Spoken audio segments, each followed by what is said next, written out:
Hi, Dawn Lewis here today with a project featuring Kindred Stamps Time Traveller stamp set. You can find this set exclusively in Australia at dawnlewis.com.au.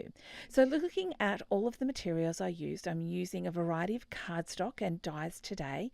I will be using Ranger Archival Jet Black ink and Memento Tuxedo Black ink, double-sided tape, Tombow mono adhesive, maybe a little glossy accents. I'm using a bone folder and scissors for some crisp and fussy cutting, and I've got black cardstock, blending card, and I'll be colouring with a variety of Copic markers. Now, I've made this card on a video before, and I will link to that one below because it will go through the whole cutting and measurements thing a lot more in detail. So you can also find a project sheet for that on my website, but I've decided mostly here to skip through that today and show you the colouring and how I've adapted the Time Traveller stamp set to this card. But I will go through the actual card construction, even though I'm not doing the cutting. So these little sort of strips of cardstock, they are what makes this slide. And even with that really small overhang, you can do a very good job of making this card work. See how easily that little piece slides up and down? Now, unlike the Harry Potter card that I made last time, I'm going to get the front of this one right. I'm stamping all on Express It blending cards, so my whites are all the same, starting with the greeting or the sentiment that says, "This card is bigger on the inside," which I love. I really think the sentiments are so usable on these cards, like for cards from this set, that it's my favorite Kindred stamp sets. So I'm stamping a TARDIS and a Time Lord, and you can actually personalize your Time Lord. There's some really cool little accessories. I'm using the regular tie, but there's also a bow tie, a fez, a sonic screwdriver, 3D glasses. Oh yes, the Whovians need this set. They really, really need it.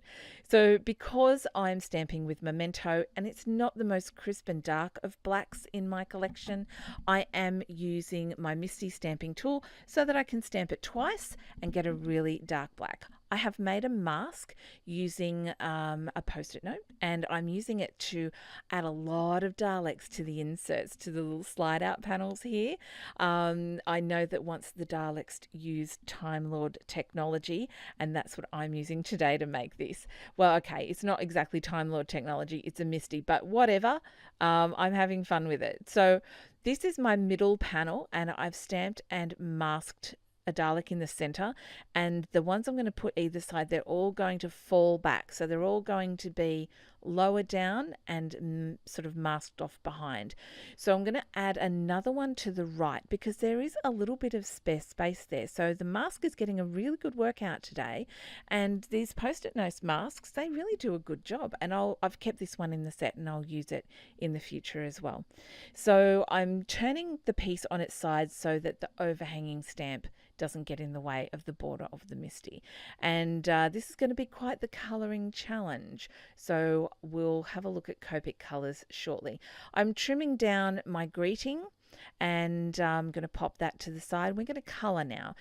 Okay, so this is my TARDIS, and my TARDIS blue choices were the B20 range, 21, 23, 24 and B26.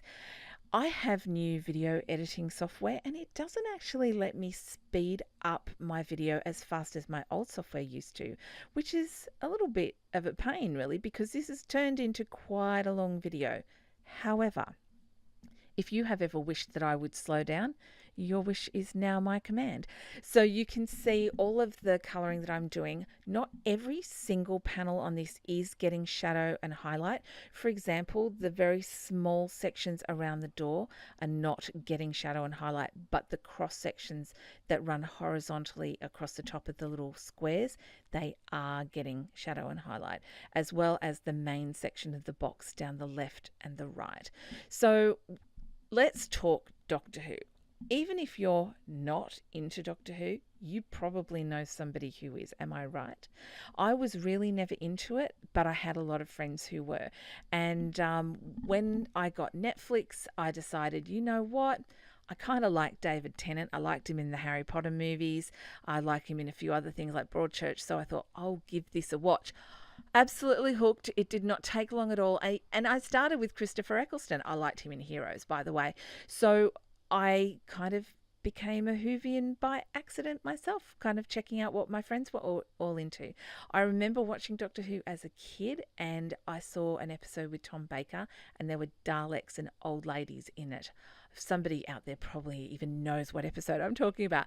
Oh, it was terrifying. It scared me so much. And my mum and dad didn't watch it at home. I didn't usually get to watch it, so I'm really late to this party. But I'm really glad I'm part of the party. And I'm not caught up. To be fair, I'm only at the episode where the Master turns every single person on Earth into a version of himself, which is absolutely hilarious. I can't wait to see where this goes. I've seen a few episodes on and off just on TV before I really started watching it properly. So I love it. And here's the reason why I love this stamp set in particular. The sentiments in this stamp set are really good for cards. I know a lot of fandoms, sentiments, like the sentiments in stamp set, they're great for the fandom, but they don't necessarily relate to card making. This one does. For example, the sentiment I'm using today, this card is bigger on the inside.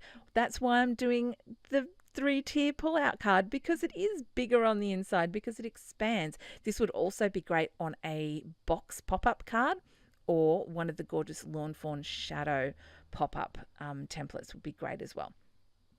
All right, so I'm colouring my little Time Lord here. I've gone with my favourite English skin tone, which is the E0s. His shirt is a very, very pale B00. I may have actually used 000, I can't remember, but I wrote down 00. For his suit, just to make the blue a little different, because this suit is not TARDIS blue, this suit is a different shade of blue.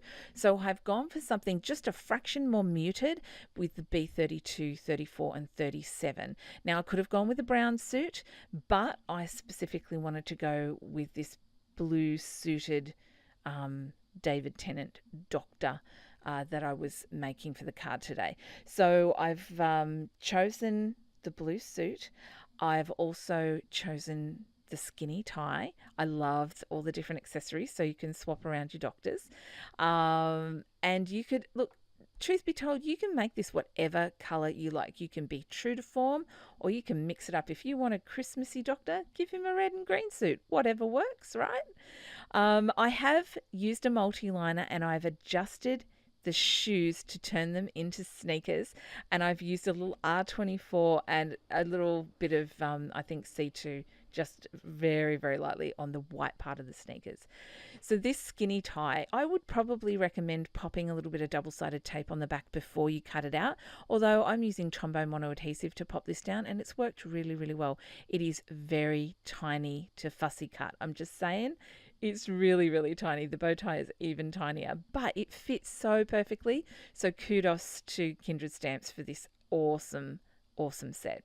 I'm going with E70s for the hair, and you may notice there are no lines to tell you where to put shadow and where to put highlight when you are colouring the hair. I know it might be a little difficult to see on the video, but do go over to the blog and check out the close-up pictures to see how I put some extra layers, movement, texture, but especially highlights into the hair. So just done with Copics for now. I've switched over to Distress Ink Salty Ocean just to go around each of the colour, the greeting panel and the panel that I've done for the front. I'm so glad I coloured this right way up this time, because it fits really beautifully onto the card. But this is blue. This is so blue. Blue cardstock, blue ink, blue colouring, blue TARDIS. Everything is blue. Now I've matted down my greeting. Everything has a black mat, because you'll notice that when I cut everything for the inside, it all has black mats.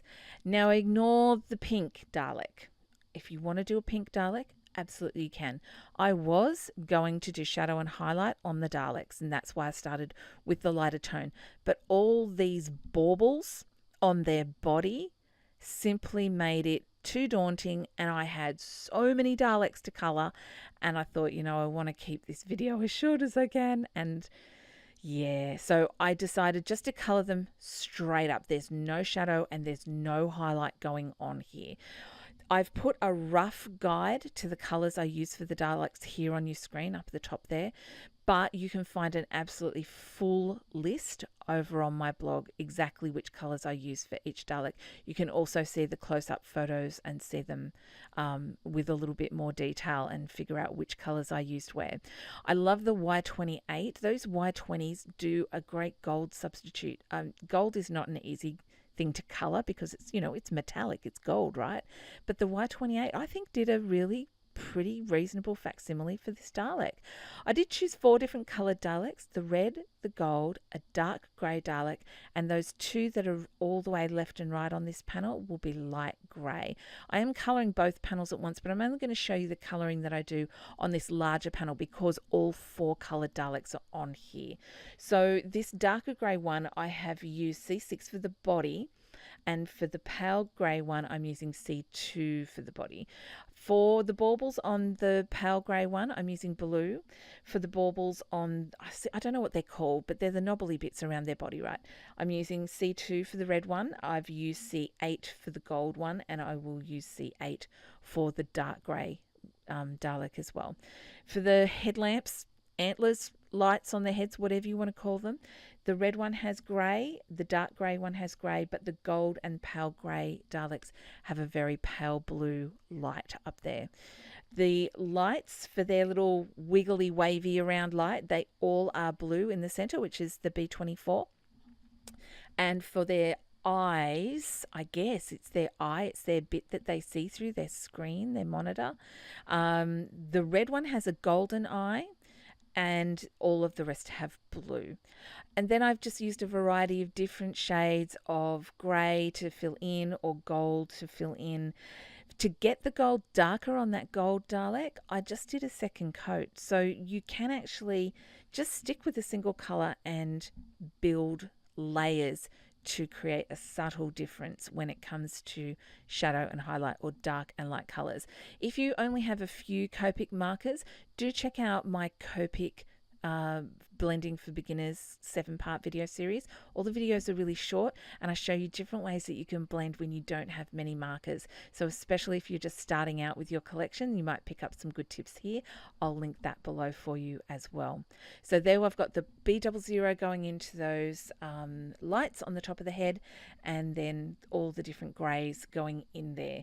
This was long. I'm not going to lie. Colouring this many tiny features in a Dalek did take some time. So this is something that you could, if you colour on the go, you could stamp them out and take it with you and colour, at swimming lessons or at soccer games or whatever.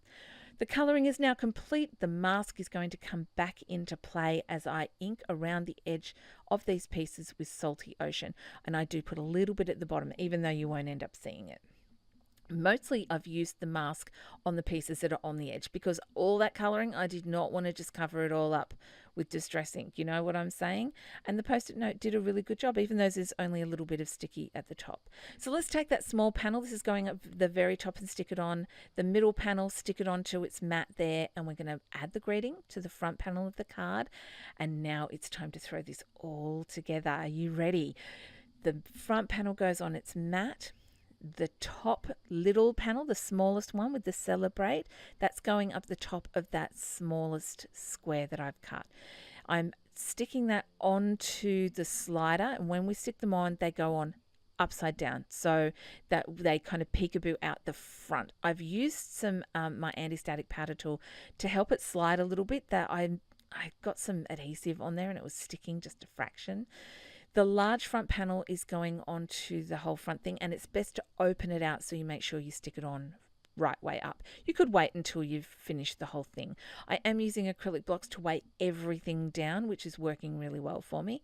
And I'm going to first close up this panel for the front, and then I'm going to stick on the slidey bits. It's tricky getting things right way up, but worth the effort to make sure that you do. Now it's time to stick on that middle one. I'm just going to tuck it in there so you don't see the absolute bottom of it, and I'll have an even blue border all the way around. I am adding a pull tab up the top just from leftover black cardstock, and it's time to also add some black glaze pen to the little buzzsaw things in the centers there, as well as my Time Lord's eyes. The next thing that I'm going to do is add some white gel pen. Once that black glaze pen dries, I've added it to the Daleks viewing window eye thingies, as well as little highlights on my doctor's eyes. And so the construction of this is pretty much complete now. I'm just holding it down so that it all works. I'm going to go in and write pull here with an arrow pointing up. I wish I had, I need to just crack open one of the interactive sets like Push Here from Lawn Fawn or Open by Waffle Flower. It's got some great instructions. And there we go. This card is bigger on the inside, and I hope that you have a Whovian in your life that you can justify buying this gorgeous set for. If you're looking for Kindred Stamps in Australia, you can only find them at dawnlewis.com.au. Thank you so much for watching this video. I do hope you've enjoyed this project. You can find all the links below. I hope that you have a very crafty day, and I will see you next time. Bye for now.